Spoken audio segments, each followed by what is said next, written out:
The 9 Years Podcast.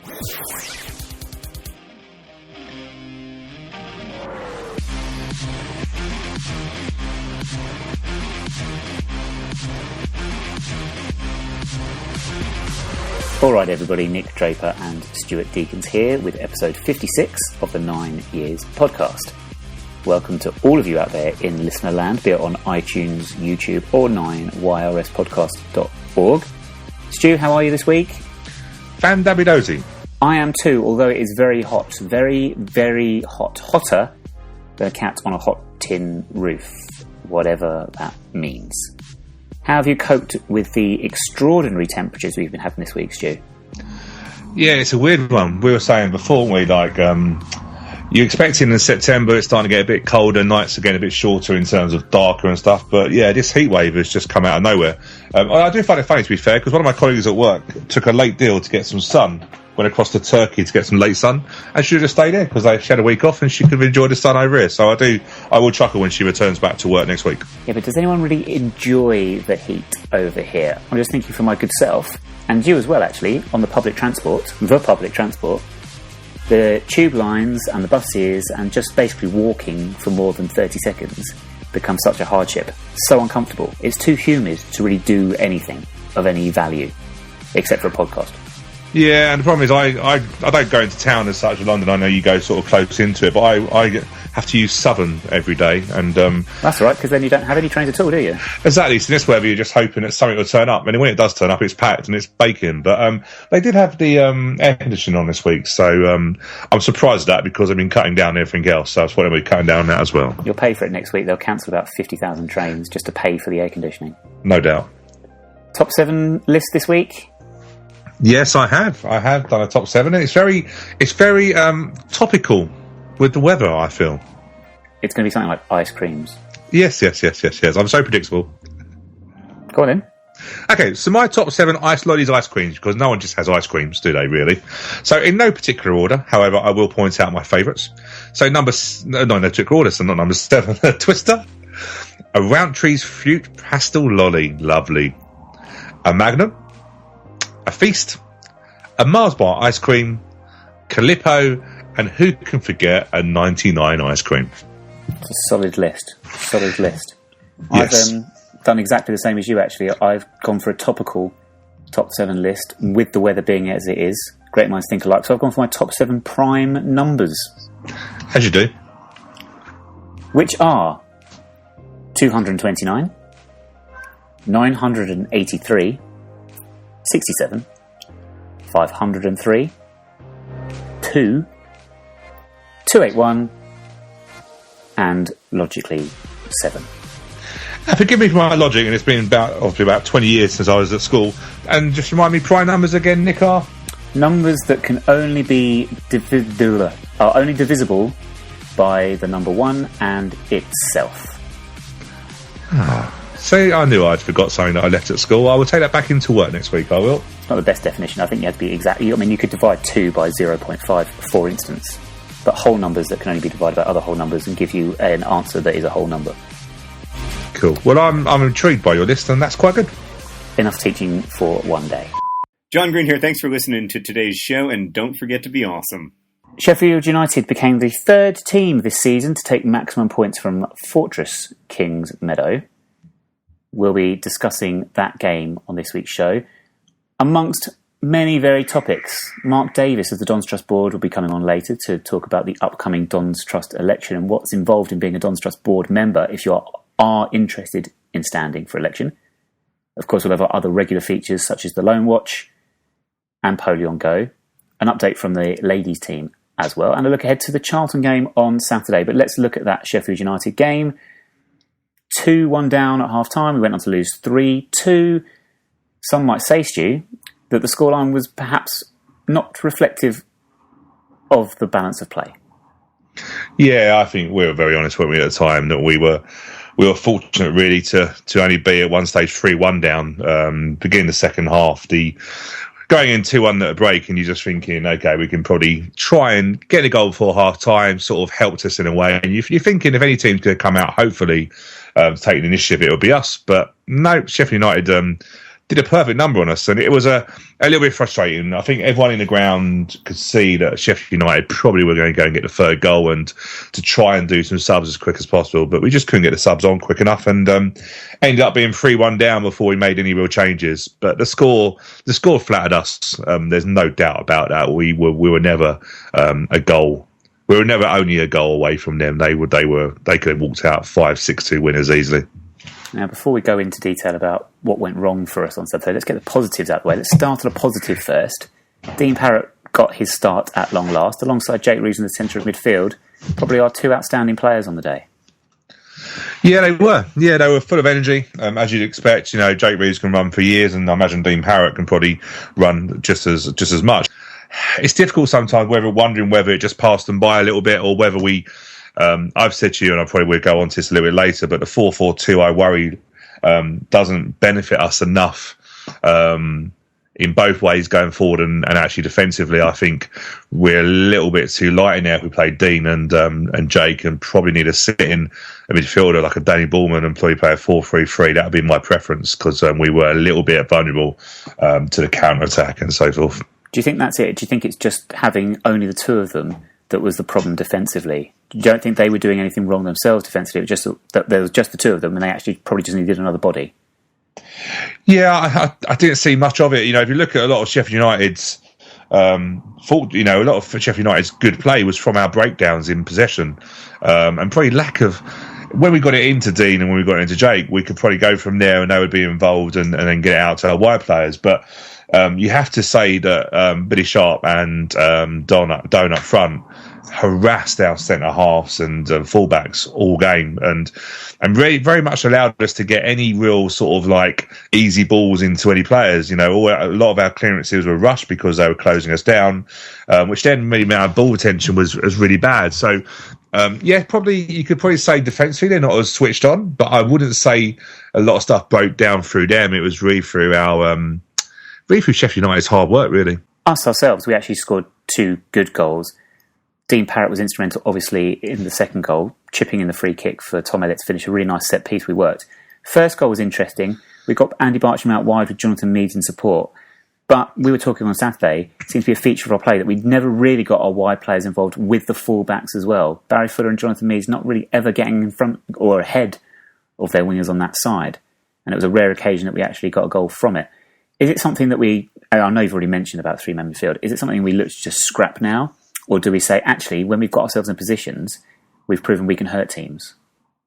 Yeah, we can do. You know, Andy Bartram's waiting with three goals this season already, hasn't he? So, and probably a couple of assists. So you can't say that when Andy Bartram is getting the ball that he's not doing it. But when is he getting the balls in those areas enough for us to really benefit from it? You know, if we look at the goal, it's the only time really when Jonathan Meads managed to get past the halfway line and support Bartram, because a lot of the times we were playing balls, like I said, very much rush balls or long balls, or, you know, hitting hope balls and building up on the scraps. So we never really got a chance to really link in with our fullback. So, you know, Jonathan Meads never got a chance to link in with Bartram, and Barry Fuller never got a chance to link in with George Frankel, which when we are playing well, that's what we do. We can get the overloads and play that way, but we never did. So, yeah, Bartram, you know, persevered very well, got a bit of managed to get the second ball and then knock it into the near post. But you have to think, how many times did we really have Bartram in effective attacking positions?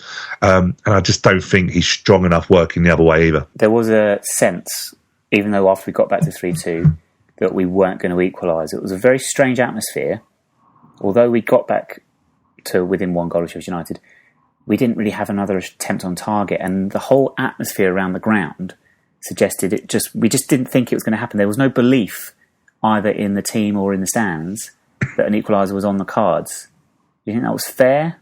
Yeah, it's flat at the moment, isn't it? You know, I said to you early on, you know, some people said, you know, we've got a real tough lot of games. You know, we've got some good games coming up, and we're going to that later in the podcast. But at the moment, we've been beaten up. The teams have been beaten up. You know, Barry Fuller and people, leaders of men, have not really been showing out on the pitch. So the fans reflect that and respond to that. So when you get the second goal, you're really looking for the team really to push on.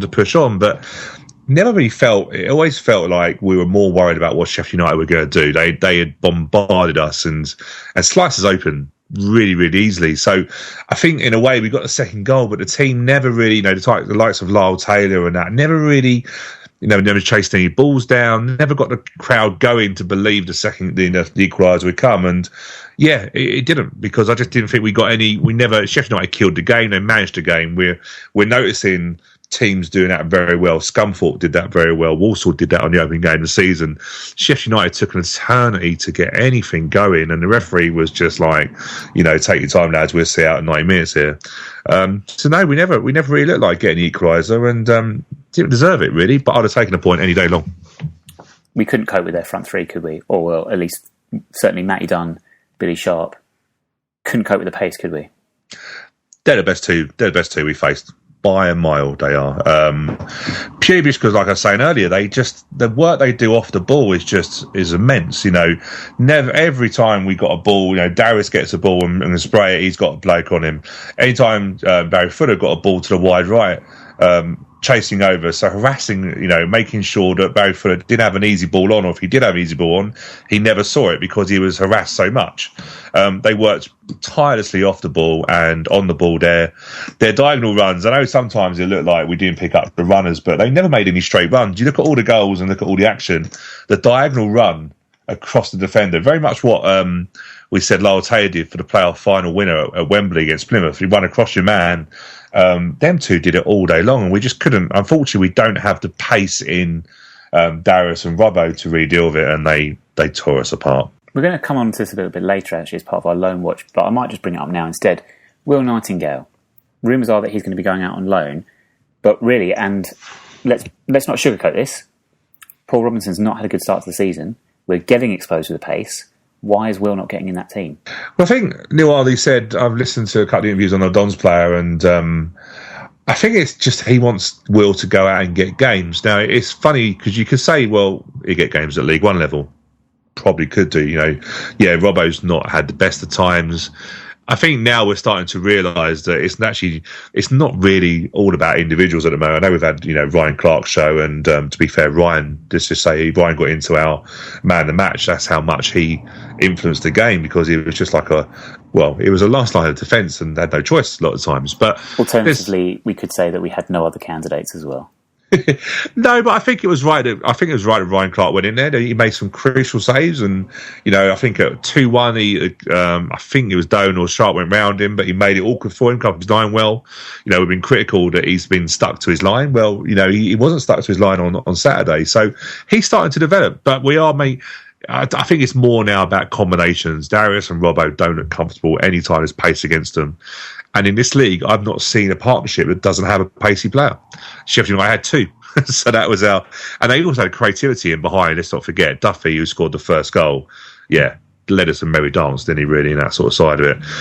Will Nightingale, go back to your question, I think we are looking at protecting Will. So he will get games at League One level, but we want him to get a run of games. Could we guarantee that? At the moment, he goes into a team that's losing. Is that one thing we want to do with our youth products? So I think Neil is taking a long-term view of going, get him out for a month. We may even see him out till Christmas. If he gets out of Christmas, play 10, play 15 games. If he goes down to conference, he'll play another 15, 20 games before Christmas because of the games they have. And I think that's what he's going to do. He's going to protect him. And like I say, I think we're probably looking at someone like Dagenham and Redbridge or Woking. My hunch is Dagenham, because I don't think we're sending the Woking because they're just as bad form as we are. And Saturday night worries me about their pitch. It's a synthetic pitch, isn't it? And Will has an injury history. I don't know whether we're going to chance it on that type of pitch. You mentioned there the partnerships at Sheffield United being the best you've seen all season. What about our front two? Who are our best front two, do you reckon? Considering Lyle Taylor was actually dropped to the bench on Saturday. Body language prior to the game. Even if you hadn't heard the team news, you could probably have guessed that Lyle Taylor wasn't playing. But where do we stand with our front two strikers? Tyrone Barnett came in, stayed in the team for Saturday's game. Didn't impress whatsoever. Dominic Poleon is scoring goals and looking lively. Tom Elliott didn't seem to have done much wrong from his performances at the start of the season. Where do we stand? Does Neil know which two to go for? No, I don't think he does. I don't think he does at the moment. And to be honest with you, you could literally you could toss up and go heads or tails between them, because none of them. Poleon, of course, yes, is scoring goals. Get that? I still think the more I look at Poleon, I still think he's an impact sub. Or he's better used an impact sub. He won't like anyone for saying that, because that's what he had at Oldham, all being played out wide and out of his position. But I think he's more of an impact sub. But Barnett is frustrating the hell out of me, because had a decent game against Chesterfield, but went missing for lots of periods against Sheffield United. And we said about the front two with Sharp and Doan harassing and working hard. Poleon was the only person that was really putting a shift in on Saturday off the ball. And that's frustrating. And to be fair, I think it frustrated a lot of fans around us. We were back in the Chemflow stand on Saturday, and I don't know about you, but I heard a lot of people just going, he's just standing there. He wasn't working. We need to be working from front to back. And Neil Hardy's been very honest and said, if we don't, then he might have to go a 4-5-1, which I think at the moment is our best formation, a 4-3-3 or 4-5-1. Your 4-5-1 can turn into a 4-3-3 realistically if you know what I mean, with the way it can be defensively a 4-5-1, but attacking you can push through. If I say we're going to play a 4-4-2, I probably would go for Elliott and Poleon. If I said we were going to go for 4-5-1, I probably would go with either Elliott or Barnett. I think Barnett could play a 4-5-1. I think he could be a link man. The thing is, where does Lyle Taylor fit into this? Because at the moment, he's not justifying a starting place. Worries me slightly, because you mentioned two players there in Lyle Taylor and Tyrone Barnett, that perhaps when things aren't going well for us, are not the players you're going to turn to try and help us out. No, they're not. They're not. It's difficult because Lyle. Normally, when you put someone on a new contract, then normally you hope you get a honeymoon period where the person just signed a new contract, they're happy, they're buzzing, they're wanted by the club. It's gone the other way for Lyle, isn't it? I just don't see, his body language. Lyle is a person's dream of trying to. If you're trying to read somebody, Lyle at poker would be no point. He wouldn't even get off the first table, because you can read him like a book. And not a particularly good book. Not Certainly not book. Bravo 2-0 by Andy McNabb. Of course. I don't know. We've got Lyle's a problem. He really is at the moment. I don't know what we do. I think, I know it may sound stupid, but we had, I've forgotten his first name now, but Mr. Sylvester, the sports psychiatrist or sports therapist. What do they call them people now? He's psychologist, wasn't he, as opposed to the other one? A psychologist, yeah. No, I understand. My astounding lack of knowledge off the top of my head. Sorry, mate. I know that he works at some university, so I know from what I know, my understanding was that he was quite busy and we couldn't either use him, or, let's be fair, I don't think he comes cheap. But we have to weigh up at the moment, because, whatever Lyle reportedly was one of his subjects, I don't know what you call them, but, he worked with Lyle on his mental attitude, and at the moment, it's showing that it's a bit fragile. And Neil Hardy's got an interesting thing to decide, because the longer he leaves Lyle out, Lyle isn't a person that's going to sit on the bench, and I don't think he's a person who's going to sit on the bench happily on the bench. So, do you drop him to teach him a lesson and go, you're not number one, or do you go, I need to put him back in because he's an absolute nightmare on the bench, I need him on the pitch? Man of the Match poll on Twitter this week, our three candidates were Dean Parrott, Jake Reeves and Ryan Clark, as we mentioned earlier. 78 votes, 69% of which went to Dean Parrott. Not a great surprise to myself or Stu. Jake Reeves, 23%, Ryan Clark, 8%. Thank you very much for everyone who voted on that. Also on Twitter, we had our hashtag Don's 3-word reports. 3 that we picked out this week. Very interesting. First of all, we have M. Sturgy Boy. I hope I've got that Twitter handle correct. At dummy out the pram, all one word. He said, oops, forgot hashtag. Oh, no, sorry. I see what he's done there, sorry. Don's cut down, in fact. There we go. Blades pun, I believe. Gary Wilkes, at Gary_M_Wilkes, went for League 2 mentality. And I highlighted this one, Stu. You think Gary's sort of getting at there? League 2 mentality. Do you think our style of football is what he meant? I don't know. Maybe Gary can expand on that a little bit. Yeah, you could argue that League 2 mentality, is that meaning that we're just accepting that we're going to be a League 2, or we're not adapting to the quality of League 1? I don't know. Could be that we're not adapting and expecting to go back down. Finally, Simon Hazel, at Hazel_Simon, Simply said, oh, not again. Sometimes the most simplest ones are the most funniest. Yeah, like your good self. Thank you, moving on. Ticket situation in the Chemflow end, that's what I have written down here. Interesting. We had a lot of room, didn't we, behind the goal on Saturday, surprisingly.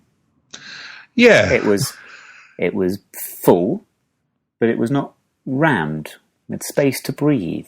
It's almost as if it's been over capacity for the past 5 seasons. It's interesting, isn't it? Because I spoke to a few people, and also obviously we dabble on social media, don't we, Nick? Obviously, keep up to see what's happening with our fellow fans and what's Snapchat, yeah, that sort of stuff, and seeing what's keeping them up at night. But obviously, there was a little bit of really, are we bothering to do this about the Chemflow? And there was a little bit of some were happy, some were not. Some thought it was a bit being too busy. I'd quite openly hold my hands up and go, this is one of the things that I wrote into the Don's Trust Board, all the members last week. Purely because I just fed up with getting into the ground early, and then quite blatantly people going under the barriers. Don't get me wrong, I know some of them probably are Chemflow and ticket holders, and maybe are just purely wanting to go under the barriers rather than going down the aisles that are quite conveniently there for them.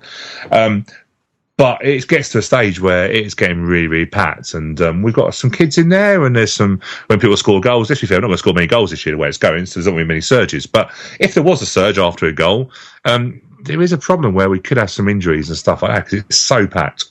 Well, we saw that at the Accrington game, didn't we? Yeah, we did. So I did write it to the Don's Trust Board, and I got a response saying it was going to go to the Football Club Board, because there was a meeting last week. And it looks like there's been some little action on the back of that. So I do know that there were some Don's Trust Board members who do stand in the Chemflow end who would also raise some concerns. So as you and I discussed, wasn't it? It's not about the club losing money. I think where Eric put on there something about about revenue. I think revenue is a little bit of red herring, because there's only so many tickets for the Chemflow and the RyGas stand.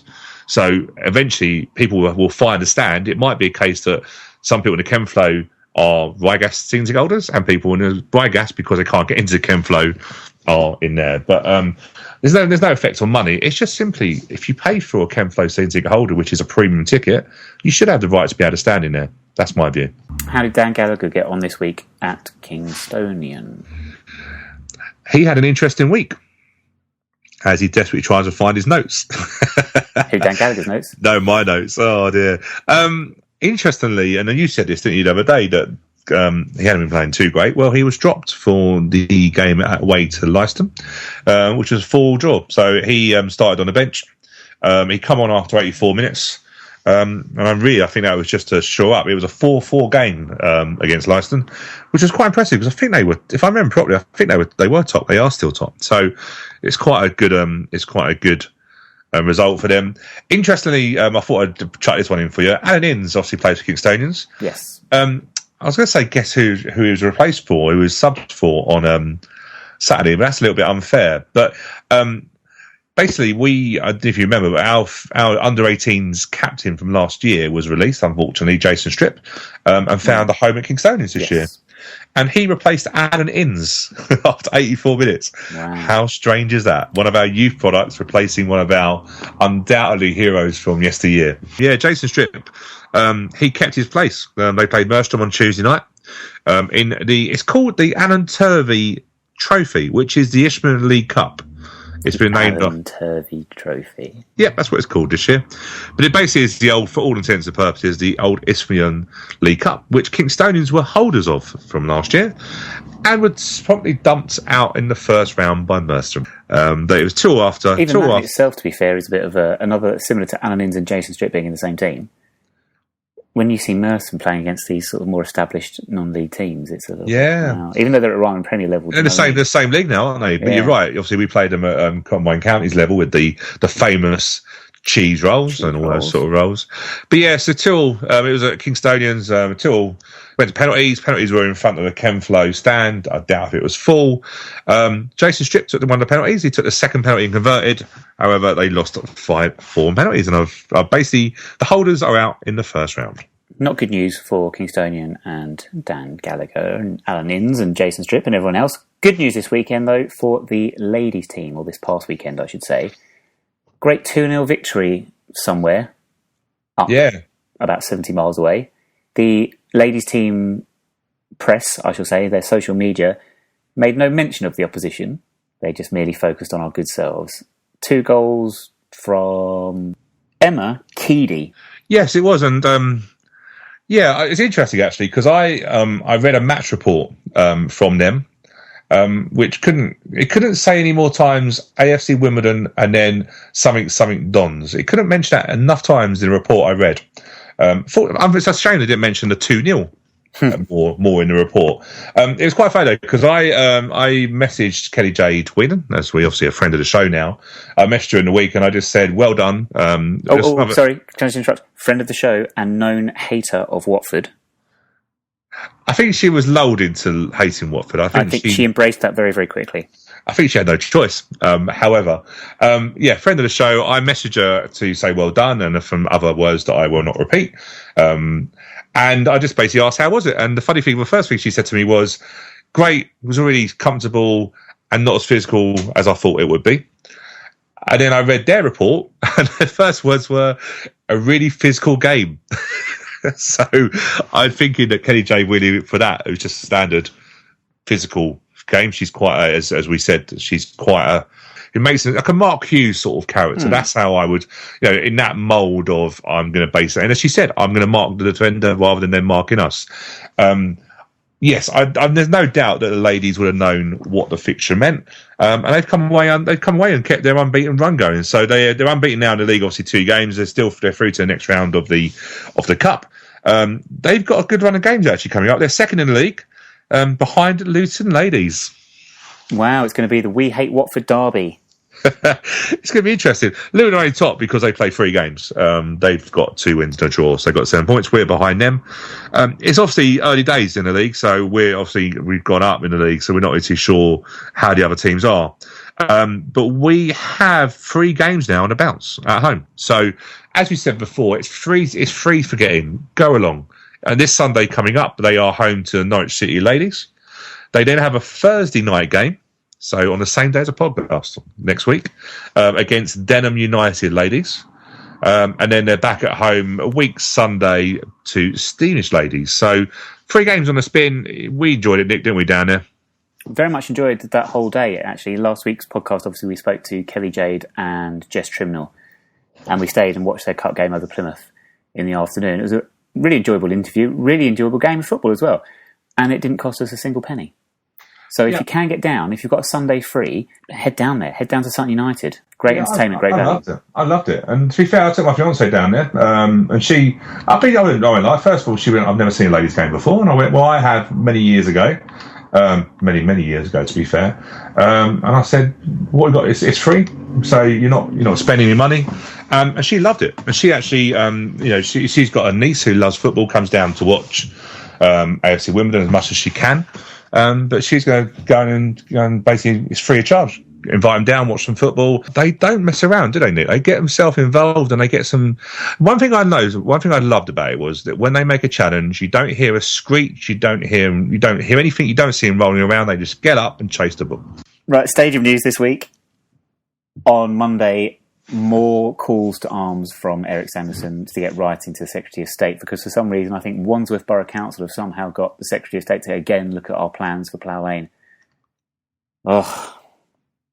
Never ends. Right, they haven't got a leg to stand on, so we're not going to spend much time talking about this, are we? Because there's nothing much to say. It's a nonsense, really. But check out afcwimbledon.co.uk and bringthedonshome.org. Check the club's Facebook and Twitter as well for a video from Eric Samuelson explaining what the situation is and what you can do to help. It involves writing in again. But, wow. It's just like we get to the final hurdle and then there's another hurdle that suddenly gets put onto the track. Very frustrating.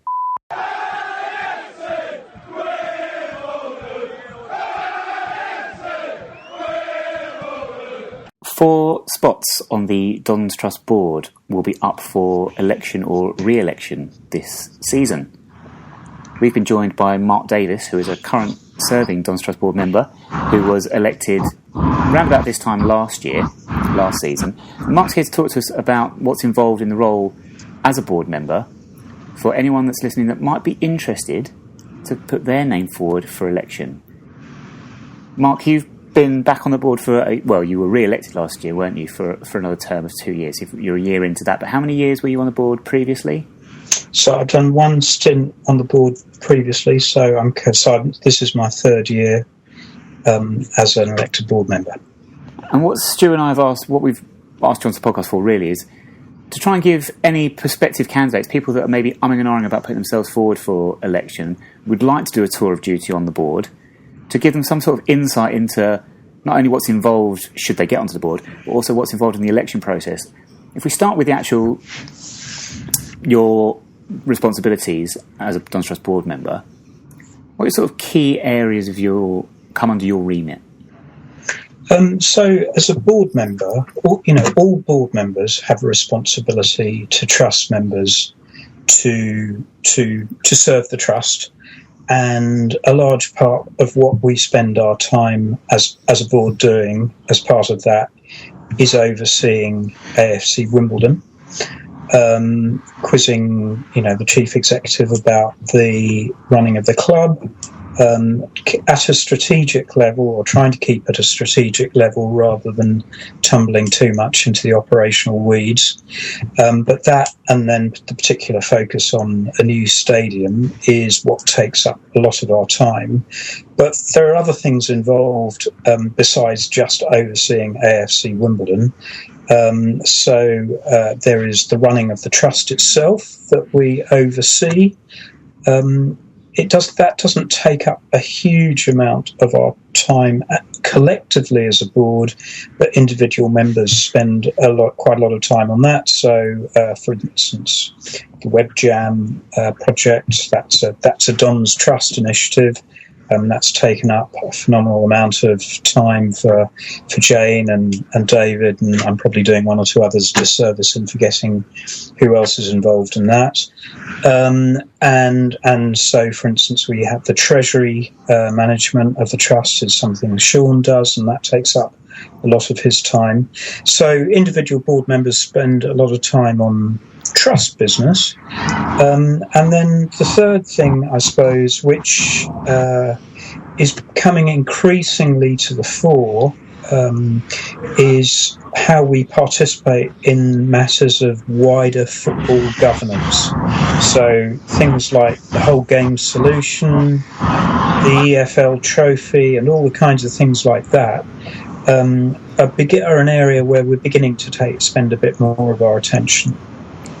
To go back there to the start point of your answer there, you mentioned the difference between strategic and operational decisions regarding the club. If I could be so bold as to suggest, sometimes some of our sort of management speak, if you want, or business speak, can be somewhat off-putting to certain people. So, in layman's terms, for instance, from a good self, a strategic idea, you're more dealing with sort of the vision for the club over a long stretch of time, as opposed to dealing with day-to-day issues regarding, let's say, catering at first team game. So that's a very fair question. Clearly, the long-term vision for the club and things like that are a strategy matter. But it's not just about long-term vision. It is about overseeing the club, but it's about trying to remember where is it just something. So, for instance, if somebody doesn't get their ticket for a particular match, that's an operational issue that the club should resolve. But if the club doesn't have a way of handling complaints about people not getting a ticket for a match, that's a hypothetical example, then that kind of becomes a strategic oversight matter. So we have to not get too bogged down in the minutiae of individual cases, but at the same time, we do need to quiz the board about whether they have a procedure or a system in place to handle particular kinds of situations. And a fair amount of time we spend, there's no perfect answer, trying to work out where that boundary lies, that we're not just treading on management's toes needlessly, but on the other hand, we're asking our members, the kinds of questions that protect our members' interests as fans of the club as well as owners of the club. It was interesting, Mark, when you were talking about obviously the roles and obviously what you're doing strategic and stuff like that. You mentioned the governance side, which I know one of your responsibilities within the board, Don's Board Trust. You talk about the English Football League and their vision they've got, and also the EFL trophy, the Checkatrade trophy. So is that part of advising the football club board what your view on that is, or how are you involved in that? Yes, we are involved in that. I mean, Eric actually put together the reply to a recent questionnaire from the EFL about that, but we had the opportunity to comment on that. I certainly commented on that, and it's been discussed at Don's Trust meetings. I mean, certainly the Checkatrade trophy was discussed. The whole B teams issue, when that was in play, was discussed at Don's Trust board meetings, and board members have, quite strong views on those issues. Because we did go out and actually obviously put a release, wasn't it, in terms of what the Don's Trust board would recommend in terms of the money going to charity, profit and so forth like that. Was that something that the Don's Trust board were keen to do? Yeah, I mean, I think some... So that was discussed at the football club board. I mean, I think the football club board themselves had very similar views, frankly. And then it was brought to the Don's Trust board. The way it works is that at least one member of the Don's Trust board attends football club board meetings anyway. So there's no surprises when that then comes to the Don's Trust board. Okay. But there were some, I don't think anyone dissented from the stance we took on the board at all, from memory. How often then are you in contact or in dialogue with the football club board? Is it I imagine elements of it will be an ongoing thing, but you mentioned there being one member of the Don's Trust board sitting in on football club board meetings. How regular are those meetings? And then how regular are your board meetings as part of the Don's Trust board, if you've made sense of all that? So the football club board have weekly management meetings, but a monthly board meeting, which is a bit more formal, and that's the monthly meeting that typically Matt and perhaps one other will go to. Matt Breach as chairman. Mm-hmm. And then the Dons, and that typically happens a week before the trust board meeting, which is also monthly. So that board meeting, that football club board meeting, reports in via Eric to the monthly trust board meeting. So that's how it works in terms of meetings. I mean, in practice, there's quite a lot of interaction. There's a lot of email communications going on in all kinds of different directions as the month proceeds. So there's a fair amount of stuff coming by email too. And how much of your time then would you like to roughly estimate monthly are you putting into the Don's Trust board? That's a really good question. And I think some of us, funnily enough, we had a conversation, a few of us recently, and we all had wildly different numbers and estimates. But I think there is a range. You could, if you did the bare minimum of just reading meetings papers and turning up to meetings, you'd probably be doing, 10 hours a month or something like that. You could put in as much time as you want, basically, because we all have individual responsibilities outside of what we do just as a sort of full board, if you like. I certainly do a fair bit more than that. I would guess it's 25 hours a month, something like that. Sometimes more, sometimes less. Last year, I had a very, very busy year with the whole back in 2 ticks thing. It hasn't been quite so frantic this year, but some of the stuff I'm doing still takes a fair amount of time. So I can see from the last minutes that are now on the Don's Trust board website, the August minutes, that we're now up to 3,000 members. We had quite a few additions over the playoff time and stuff like that. Is that encouraging now to see the figures increasing? It is, that's very positive. I mean, I think there's a number of things that gone into that. The whole stadium vote last year attracted, hundreds of extra members. But then I think just the success of the football club over recent months has built on that and attracted further members. So that's really encouraging. I also noticed that we had a new co-opted Don's Trust board member in terms of former Surrey cricketer Matthew Spriegel. Yeah. I was very keen to read that because it's one of the things that me and Nick discussed with the Don's Trust in terms of looking at, in terms of the whole membership, in terms of female. We've also got James Lonsdale, who's one of our female Don's Trust members, and also trying to get in. We have a lot of young fans now who, if you look at the terraces and the seats, Kings Meadow nowadays, it's very diverse in terms of age groups. Is that an important role that Matthew's going to be doing? It really is, because if you look at our membership, a very high proportion is over 40. A high proportion is over 50, frankly. And that's not to denigrate our older members who play a really important role in the life of the trust. But if supporter ownership is going to mean something in 20 years' time, we need to be involving the younger generation now. And so Matt Spriegel has that role for us as a co-opted member to create a strategy on how to engage younger people as members, both encouraging them to become members, but also, just as important, to become involved in the trust as volunteers and voting, etc. So I think that's really important to the long-term future of the trust.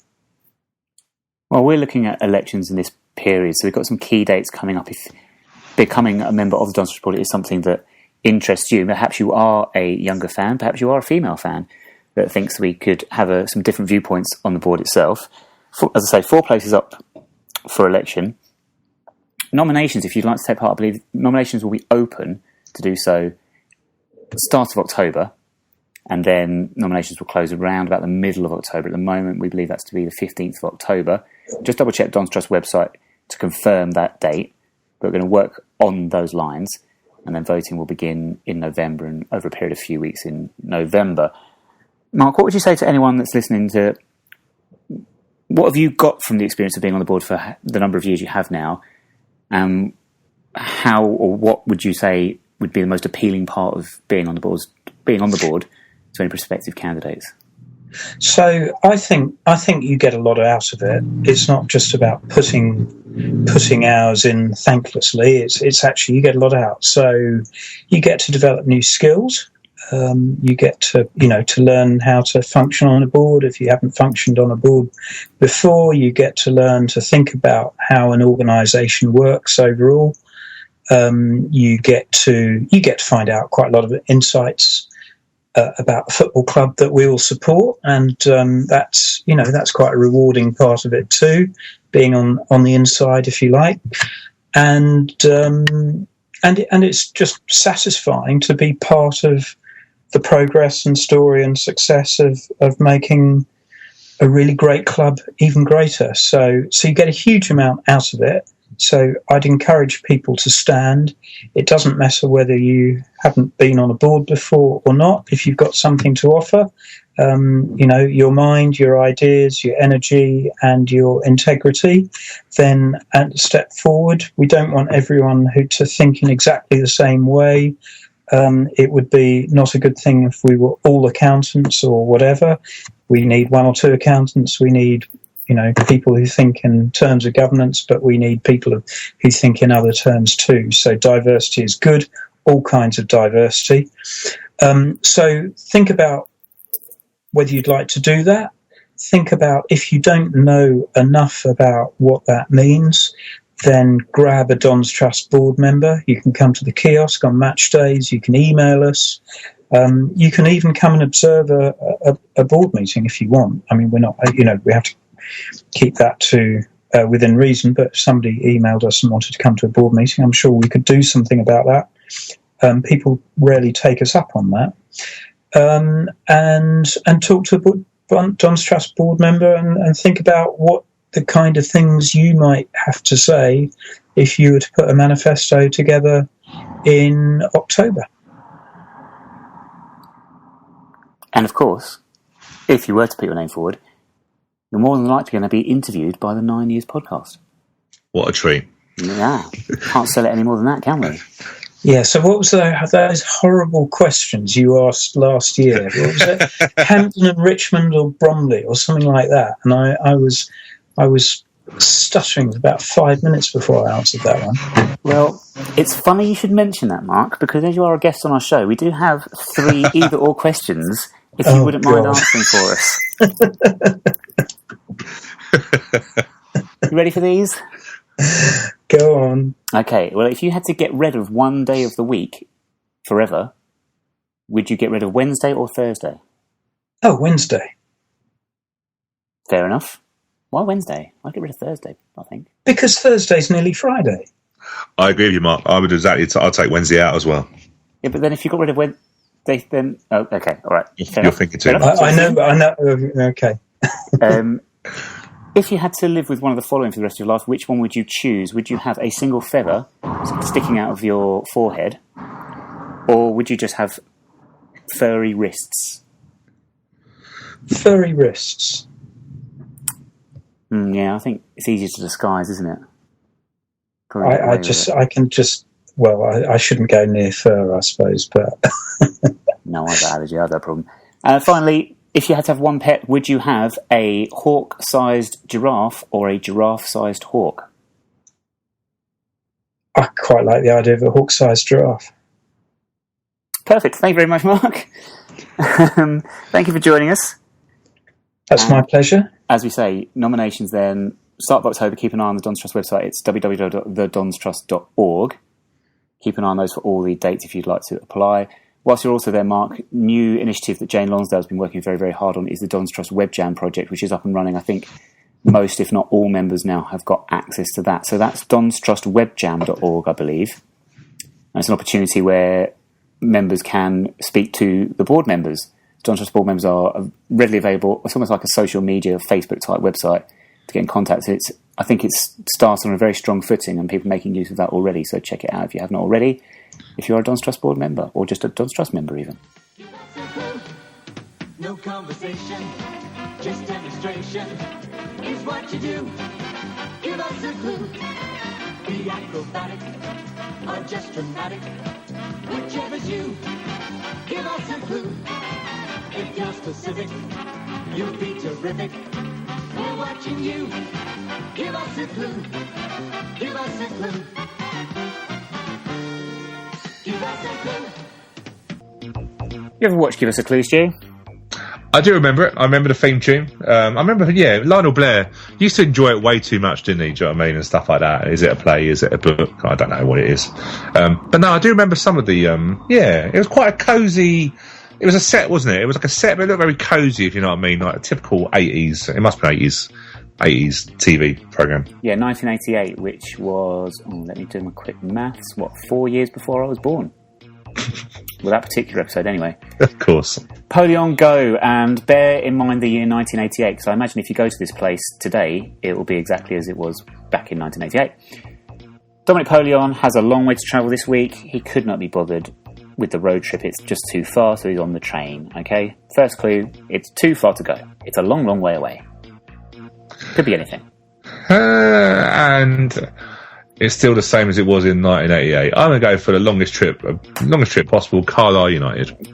Good try, not on this occasion. But Carlisle certainly is somewhat reminiscent of the 80s.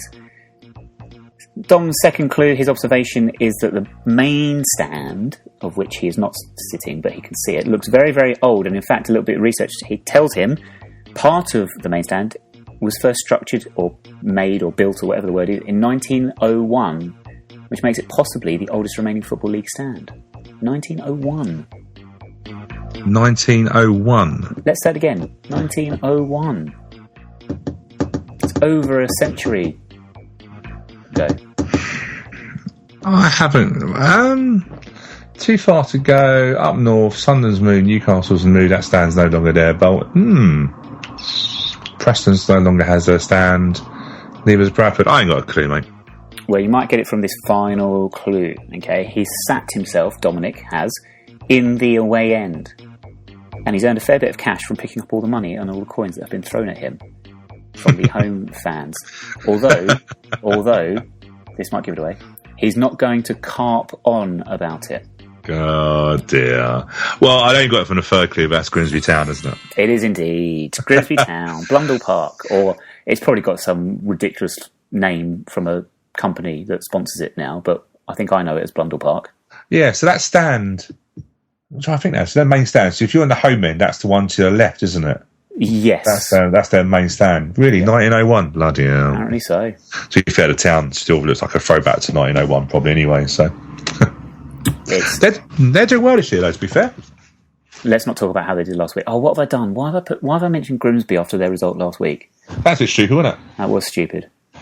Just quickly, by the way, did you see who took a corner for one of the goals against Luton Town? One of the targets that apparently we were after. I have no idea. Chris Akabusi. No, Dominic Vos, who went to Scunthorpe, never got a game. Does the speakers? Oh, bless. You can always hear him. He's never quiet. Bless him. No, he was a guy at Wrexham who scored, I think, 10 goals in a conference, if I remember properly. He then went to Scunthorpe. I think we were reportedly to be after him. Went to Scunthorpe, didn't get a game, and I think he's on loan now at Grimsby. Useless bit of information, but he's doing well there. I think he's too good for League 2 level. Dominic Vos, you'd expect him to have scored a treble, really, wouldn't you? Oh, dear. Moving on. Not quite moving on. I just have to mention Dominic Poleon. Worst song ever. I am not singing the Dominic Poleon song. Oh, I like that. That tune drives me insane. I want to, I don't know, tear my eyeballs out with my bare hands when I hear that song. So what would be your alternative then, or are you just anything but that song? Anything but that song. Anything but that song. When every time I hear that song, all I can hear is Accrington Stanley fans singing it on a loop for 90, 120 minutes, or however, not even 120 minutes. What would it have been? 210 minutes across 2 legs. It's quite interesting though, isn't it, when certain players get songs straight away. And Dom's one of those, isn't he? Just his all-action style, and of course he's got a couple of goals and stuff like that. But it just shows, I still don't understand. Right, we've got players that have been here long enough. Jake Reeves, how have we not got a song for Jake Reeves? I don't understand it. Do you know what I mean? We got a song for George Frankham. It just starts with boo. I think that's how it goes. And it ends that way as well. Yeah, but even like Tom Elliott, we've got Tom Elliott. Why do we not have any original songs? I know currently this is not the time really that you're going to create songs, because let's be fair, when do you sing them? Because unless you're going to sing for Ryan Clark, who doesn't have a song, surprise, surprise. Yeah, that's just my bit of a moan really, apart from your Dom Poleon song. No, I agree with you. We had this moan a little while ago on social media about songs for our players, and basically we just have to wait until another club comes up with something and then we'll steal it and sing it. Because in my experience, when we've attempted new songs for players, people have written something that's a bit different. It's not caught on for whatever reason. Charlie Adamino had a great song. No one wanted to know. I still think the best song we had was for Jamie Stewart. Fair point. Yes, we did do that. To be fair, we did. The Jamie Stewart song about everyone needs a nutter in the middle was just the best song ever. It was. To be fair, I was really disappointed when he didn't play, because we couldn't get a chance to sing a song. But Danny, what, I'm just trying to think now. Maybe we should do this next week. Maybe our top 7 songs for players. We could well do that. I'd have the Andrew Martin song, Jesus Christ Superstar, signed from Dulwich on a free transfer. Legend. We'll have a little slot for that next week, and I love a little laugh. Charlton Athletic next. Mixed form for them this season. They are unbeaten in the league since the opening day, interestingly enough, when they lost away at Bury, of all teams, who are underperforming. Charlton are unbeaten at home at the Valley, although they've had 2 draws against Bolton and Northampton, to be fair, who have started well. They're spreading the goals around, 2 goals each, I believe, for Nicky Ajose, who will always score goals, Ricky Holmes and Johnny Jackson. I think we would quite happily take a point now if offered, although that does seem to be a recurring theme in our predictions this season. Yeah, I agree. I've looked through their squad. Obviously, manager is Russell Slade. Bless him. He went out from the lunatic who was going Cardiff to the lunatic that's looking after Charlton Athletics. So he obviously loves a challenge, doesn't he, Russell Slade? I quite like him. He's one of the good guys, I think. Russell Slade always comes across very well. And he's got a job there to do at Charlton. Interesting, if you look at their activity during the summer, bought some good players in. Bought Nicky Ajose from Swindon, who was dominant, who was probably Swindon's best player last year. Ricky Holmes, who arguably was Northampton's player that didn't stand up the longest. Sorry, put the most balls into the box. But yeah, had some really good in the window. Just got hold of Lee Novak as well from Birmingham, which I think is a decent signing for them. So yeah, they got some handy players. I look through their team, and it worries me a little bit because they've still got some good players. Declan Rudd in goal, decent goalkeeper. You look through Johnny Jackson, still there as in the midfield. I can see him giving us problems. Like I say, Nicky Jose, Ricky Holmes looks like he's setting goals up again. He's just getting better and better, Ricky Holmes, isn't he? He's one of those players you want to dislike, but you can't really. The problem is, I don't understand because he's not very good. If there's a bit of a wind or a bit of a breeze, I just don't think he's one of those players you can put in a team now. He does fall over quite easily back in the Chelmsford days and the Barnet days. He has the Northampton days. He has the Luke Moore syndrome, doesn't he? Yeah, except he's less likeable. Although, to be fair, Dean Parrott has the Luke Moore. Dean Parrott doesn't stand up long, does he? He gets a touch and he's falling over. So he plays for us, so he plays for us. No one noticed that. We'll just moan when another player does it. When Wickham do it, for instance. Exactly. No, it's going to be a tough game. Like I say, they had a 2-2 draw at Fleetwood last week. Late equaliser, like I say, from Novak, who's coming on free transfer from Birmingham, which is interesting when you get a free transfer coming down the leagues. Although arguably it's only one division, but I still forget we're one division away from the Championship. Although it might as be a million miles away, mightn't we? Really? Yeah, realistically, yeah, it's a bit further, isn't it? But what do you reckon then? What are you going to go for score-wise? I'm normally the most optimistic person, but I don't see us getting much at Charlton, if I'm being truthful. If we get a draw, we do well, but I don't see us doing much. Last time we played at the Valley, of course, was in the year 1999. We lost 2-0, and it was live on Sky's Monday Night Football. Crikey, was it that game? That's going back a bit now, isn't it? I remember the own goal between, was it Dean Blackwell and Neil Sullivan, where they just sort of walked into each other and ended up in the net somehow. Yeah, I'm quite gutted. You're going to have to do the match report next week. I'm missing Charlton. Unfortunately, now I'm getting married, so I now am having to realise my away games are not going to happen this year. So Nick, I'll be asking you the questions. I'm quite gutted I'm missing Charlton, but I'm so confident that we're going to stay up. I will wait until next year once I'm finally under the thumb and married, and I will then be able to go back to my away games. I will do my best, Stu, to offer some tactical insight into our game at Charlton. Likely to be overshadowed by a number of protests that are going on at the moment against their owner. I can't pronounce his name. I'm not even going to attempt to try and pronounce his name. It's Roman Desha, which is the closest I'm going to get. More of that you can read on our website, 9yrspodcast.org. No other real games stand out in League One for me, to be honest with you, this season. It's becoming a bit difficult, this feature. I've gone this week for Port Vale versus Gillingham just because they seem to have actually started fairly well, not in the top 6 or anything like that, but they've had decent starts, and I just wonder which one of them might fall away now, because I think Gillingham probably should be performing better than they are at the moment, and Port Vale probably are overperforming currently, so interesting. Yeah, there's not much around. If we're being truthful, and we have to be honest here, we're really looking about the games of teams around us. So you have to be looking at probably Coventry, Oldham, 2 teams that realistically we probably are going to be fighting against the 6-pointers. Southend at home to Millwall. Southend have just absolutely started terribly, haven't they? They lost their goalkeeper. I've forgotten his name now. He went to... I can't remember where he went to now. That's a great bit of research, too, that was.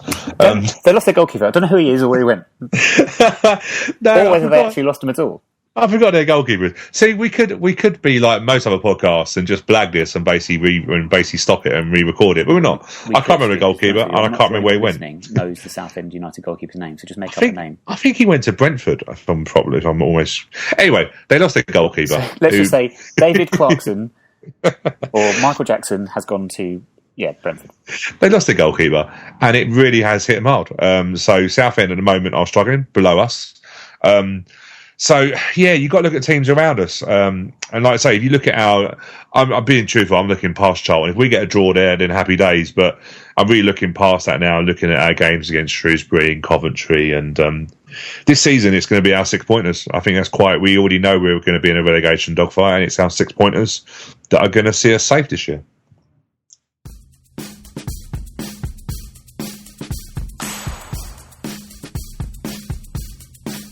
Cool, thank you very much, Stu. Updates from Charlton then will be available on all the usual channels, if I have any data. Twitter, Facebook, Instagram, at 9YRS Podcast. Check us out as well on the website 9yrspodcast.org. Thank you very much for listening to us this week, and join us next week when we'll be joined by CM Punk to talk for possibly about 30 seconds before he just has to stop. We'll see you then.